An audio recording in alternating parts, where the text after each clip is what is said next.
Hola, ¿qué tal? Pues presentación del informe de Esteltur sobre perspectivas turísticas y lo vamos a analizar con su vicepresidente ejecutivo, con José Luis Zoreda. ¿Qué tal? Gracias por estar con nosotros en Negocios Televisión. Muchas gracias, buenos Bueno, han días. presentado un informe muy completo, han explicado las perspectivas un poco económicas del sector turístico, ha hablado de que las perspectivas y el balance, sobre todo del primer trimestre en el sector turístico, ha sido mejor de lo esperado. Sí, correcto. Nosotros teníamos bastante miedo a principios de año, en primer lugar, en la duración de Omicron, porque el mes de enero, después de un diciembre francamente malo, daba ciertos, hábitos de posible preocupación que se despejaron rápidamente, porque la gente, al ver que Omicron no era tan contagioso ni tan letal, bueno, fue perdiendo el miedo. Pero cuando ya esto empezaba a coger un color, nos llega la guerra de Ucrania, donde de nuevo pensamos que va a tener unos efectos disuasorios por intranquilidad, por posible inestabilidad percibida en la ciudadanía europea, que afortunadamente por el momento, aun a pesar de que reprobamos enormemente, como no puede ser otra cosa, la guerra de Ucrania, está teniendo unos efectos mínimos sobre las expectativas del sector turístico español. Apenas un 7% en los primeros momentos de esa guerra de Ucrania acusaron nuestras empresas que podían tener una cierta repercusión, pero como el ímpetu y las ganas de viajar están siendo tan notables, probablemente se vean sobreseídas esas posibles caídas de reservas con otros mercados que puedan compensarlas. Bueno, habla de que el efecto de la guerra está siendo menor de lo esperado. Sí que es verdad, y usted ha insistido mucho en ese ansia por viajar de los españoles. ¿Qué destinos están prefiriendo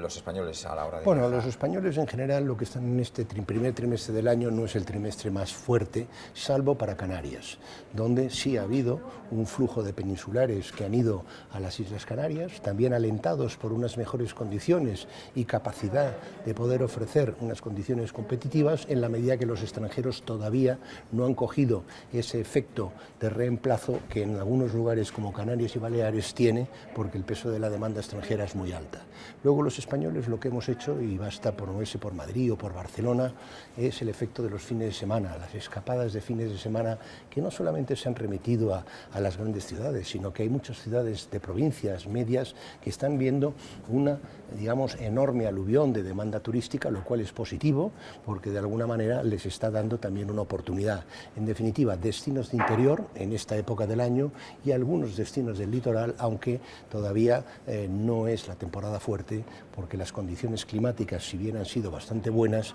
no son las más propicias para este turismo español. Bueno, la pandemia ha sido muy perjudicial para este sector tan importante, Sin duda. el sector económico español. Es verdad que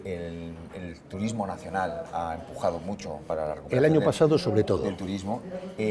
Sí que es verdad que se echó de menos, obviamente, el turismo extranjero, pero poco a poco ya vamos recuperando esa parte importante del turismo Bueno, extranjero. es que hasta ahora nos marcaba el paso todas las restricciones de Omicron. Esas restricciones poco a poco se han ido superando, pero sobre todo se han ido superando las restricciones psicológicas a no me voy a viajar para no contagiarme.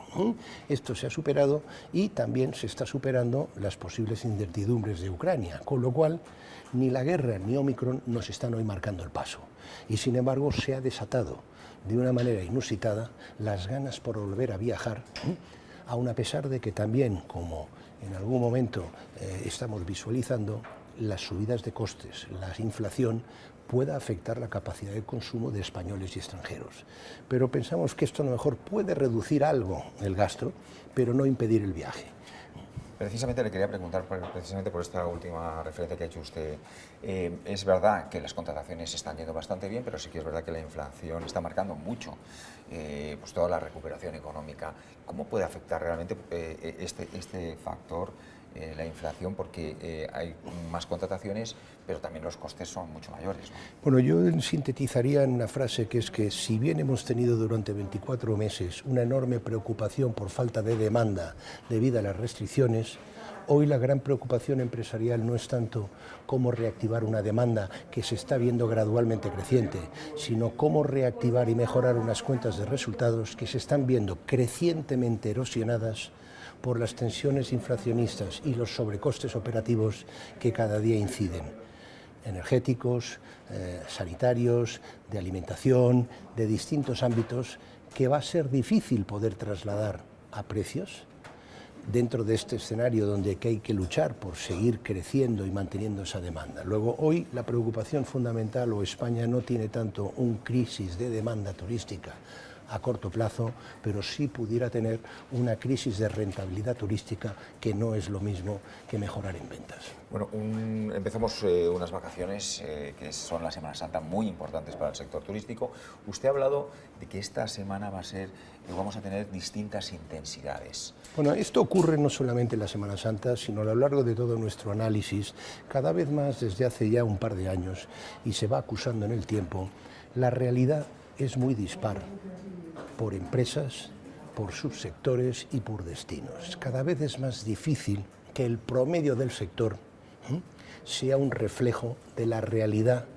de ese sector, que tiene distintas lecturas y donde en un mismo lugar, en un mismo subsector, puede haber diferencias notables en cuanto a los precios que puede cobrar uno y o las rentabilidades que puede conseguir otro.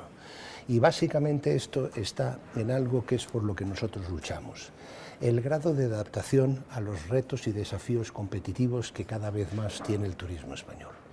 en clave de mejorar su producto, en clave de competir elevando la capacidad por valor añadido de lo que ofrece, en clave de la mejor gestión que sea capaz de tener, en clave a la mejor estrategia de distribución, en clave a la mejor posicionamiento de marcas y en los mercados. Estos atributos,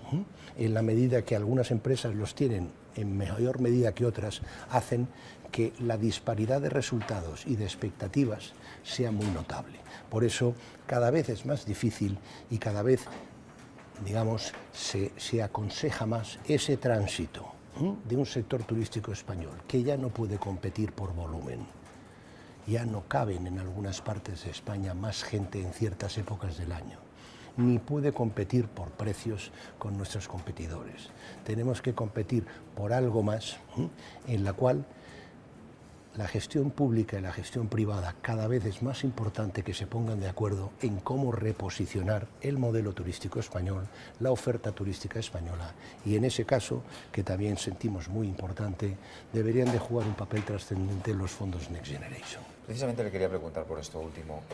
Habla de la gestión privada, que cada vez está haciendo más esfuerzos para tener un turismo de mayor calidad, eso es indudable. De la gestión pública, sobre todo en esta última fase, ¿no?, de estos 2 últimos años, ¿la administración pública ha estado a la altura del sector turístico? ¿Ha sido el sector turístico, se ha visto realmente apoyado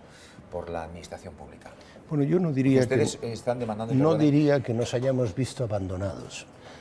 pero tampoco diría que hayamos sido considerados en la prioridad de lo que nuestro sector representa en cuanto a capacidad de generación económica, en cuanto a capacidad de generación de empleo, contrapuesto a los retos y vulnerabilidades que tenemos en algunos ámbitos que sentimos deben de mejorarse. Cuando el Banco de España ayer mismo hizo unas reflexiones de que iba a bajar la tasa de crecimiento y nosotros pensamos que vamos a crecer y por lo tanto ayudaremos a ese crecimiento español, a veces pensamos que deberíamos de tener una correspondencia en cuanto a las prioridades más acorde a lo que sentimos son nuestras vulnerabilidades. En el caso de los fondos Next Generation, sentimos que en primer lugar la dotación es exigua para lo que representa el sector, pero aún aceptando las cantidades que son, sentimos que más que repartir en pequeñas cantidades para aterrizar en múltiples municipios la posibilidad de pequeños proyectos que presupuestariamente algunos de ellos no podían realizar, deberíamos de reasignar una parte importante de los fondos que todavía estén disponibles para grandes operaciones de transformación país del sector turístico, transversales, donde se integren todas las administraciones públicas, donde se integre el sector privado, donde se integre la capacidad adicional de invertir del sector privado. En definitiva, una gran operación país en la cual no sentimos habernos visto reflejados en los PERTEs, que es una de las figuras que podría terminar de encajar todo esto, deseos, y sin embargo algunos sectores, no digo que sin un legítimo derecho, sí lo están consiguiendo y, por ejemplo, envidiamos de una manera sana el último que presentó el presidente de gobierno recientemente con una dotación de más de 12.000 millones de fondos públicos para estimular la fabricación en España de chips y de una serie de temas tecnológicos que con sus debidas proporciones, con los paralelismos adecuados, podría ser esa gran operación de Estado ajustable a un sector turístico por la cual llevamos pidiendo desde hace tiempo. ¿Y por qué, precisamente, hablando del PERTE, por qué no el gobierno, siendo un sector tan importante para la recuperación económica, no... Bueno, digamos que hay distintas lecturas, de alguna manera no necesariamente coincidentes con este diagnóstico, y probablemente es lo que les haya llevado al gobierno, muy a pesar nuestro, a contentarse con otras operaciones de menor monto, de menor alcance o menos ambiciosas, que sentimos que nosotros, o por lo menos nosotros hemos colocado el listón de nuestras ambiciones de transformación más alta, si queremos que España, y no solamente algunas de las compañías punteras que forman parte de Exceltur, que son ya una referencia internacional, como país y nuestros destinos vuelvan a ser una referencia internacional, como fueron en los 60s o los 70s, hace falta una apuesta política, hace falta una apuesta privada y hace falta una nueva gobernanza en la cual se puedan conjugar todos estos múltiples intereses, pero sobre todo con quizá una palabra importante, una gran ambición por transformar un sector clave para este país, que ha tenido las ventajas de favorecerse del efecto reflujo y de turismo prestado de otros países que han tenido problemas geopolíticos, y sin embargo en España tenemos que aprovechar esta situación para nuestra gama de oferta más estándar, en nuestra gama de oferta más indiferenciada, no tener que competir por precio con el arco mediterráneo, sino competir cada vez más por un valor añadido experiencial que permita, de alguna manera, olvidar un poquito a ese consumidor europeo el precio y decir: no voy a dejar de venir a España porque España me ofrece todas estas cosas distintas.